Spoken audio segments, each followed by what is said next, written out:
Friends, ఎలా ఉన్నారు?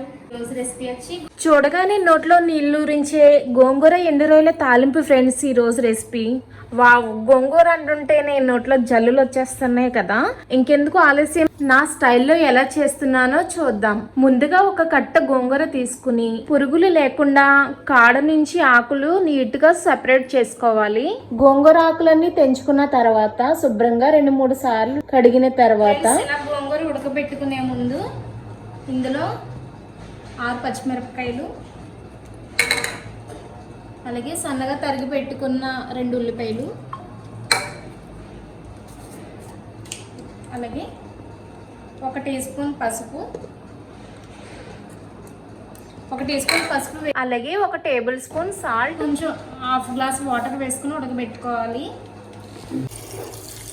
గోంగూర మెత్తగా అయ్యే వరకు ఉడికించుకోవాలి. ఈరోజు మన రెసిపీ గోంగూర ఎండు రొయ్యలు తాలింపు కాబట్టి ఇప్పుడు మనం ఎండు రొయ్యలు కూడా క్లీన్ చేసుకుందాం.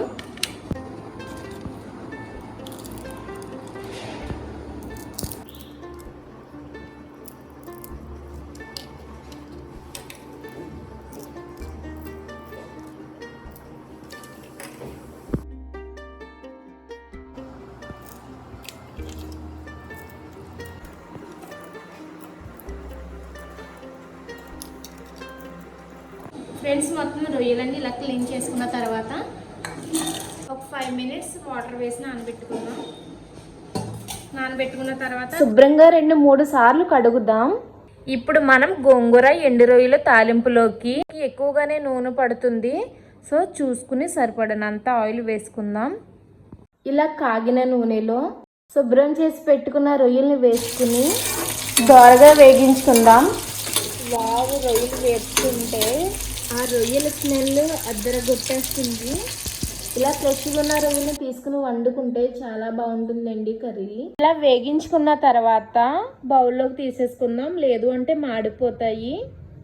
రొయ్యలు వేగించుకున్న నూనెలోనే 2 పాయలు వెల్లుల్లిపాయలు తొక్క తీసన్నా వేసుకోవచ్చండి, లేదు అంటే చిదగొట్టుకున్నా వేసుకోవచ్చు.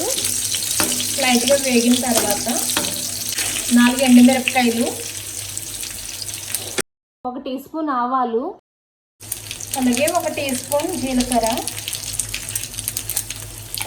జీలకర్ర వేసుకున్న తర్వాత వెల్లుల్లిపాయలు వేగే వరకు లో ఫ్లేమ్లో పెట్టి వేగించుకుందాం.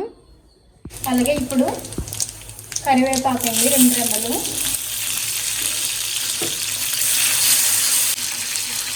అలాగే 1/2 టీ స్పూన్ కారం, 1/2 టీ స్పూన్ కారం వేసుకుని పోపు ఇలా వేగిన తర్వాత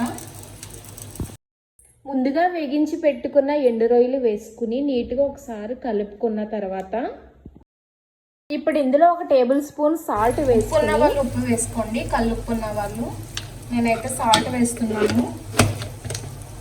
తాలింపు ఫ్లేవర్ ఏదైతే ఉందో రొయ్యలకు పట్టే వరకు లో ఫ్లేమ్లో పెట్టి ఫ్రై చేసుకోవాలి.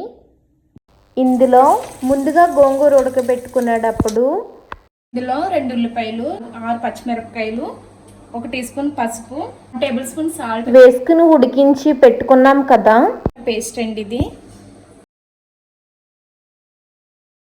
ఇలా ఫ్రై చేసుకున్న తాలింపులో ఇప్పుడు మనం గోంగూర పేస్ట్ వేసుకుందామండి. పుల్లని గోంగూర తాలింపులో కలిసే వరకు బాగా కలుపుకోవాలండి. సాల్ట్ తక్కువ వేసుకున్నాం కాబట్టి ఇప్పుడు లైట్గా సాల్ట్ కూడా వేసుకుందాం. గోంగూర పుల్లగా ఉంటుంది కాబట్టి సాల్ట్ ఎక్కువగానే పడుతుంది. టేస్ట్ చూసుకుని వేసుకోండి.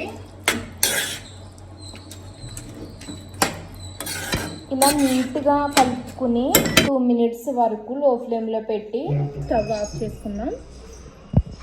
ఎంతో కమ్మగా టేస్టీగా ఉండే గోంగూర ఎండు రొయ్యల తాలింపు రెడీ.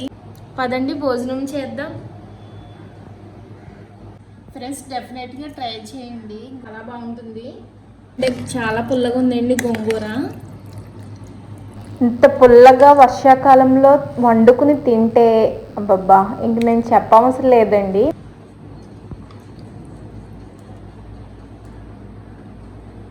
ఎండు రొయ్యల్లోకి ఇలా పుల్లగున్న గోంగూర వేసుకుని కొంచెం నిండా పెట్టుకుని తినొచ్చండి హాయిగా.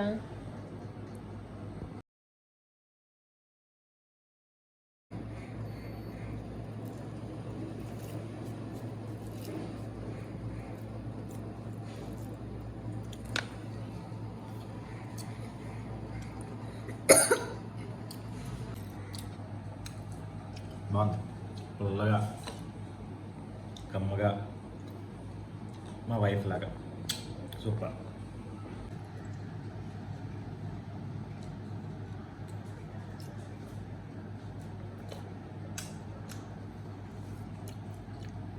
వేడి వేడి అన్నంలో గోంగూర ఎండు రొయ్యల తాలింపు పుల్ల పుల్లగా చాలా బాగుంది. చాలా బాగుంది ఫ్రెండ్స్, ట్రై చేయండి మీరు కూడా మీ హస్బెండ్స్కి.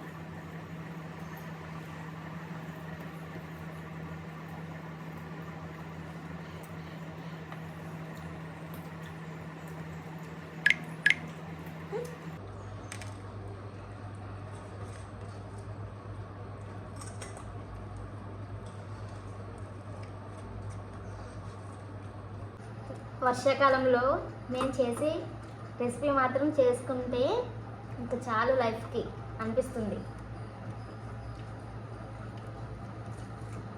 అంత బాగుంటుంది.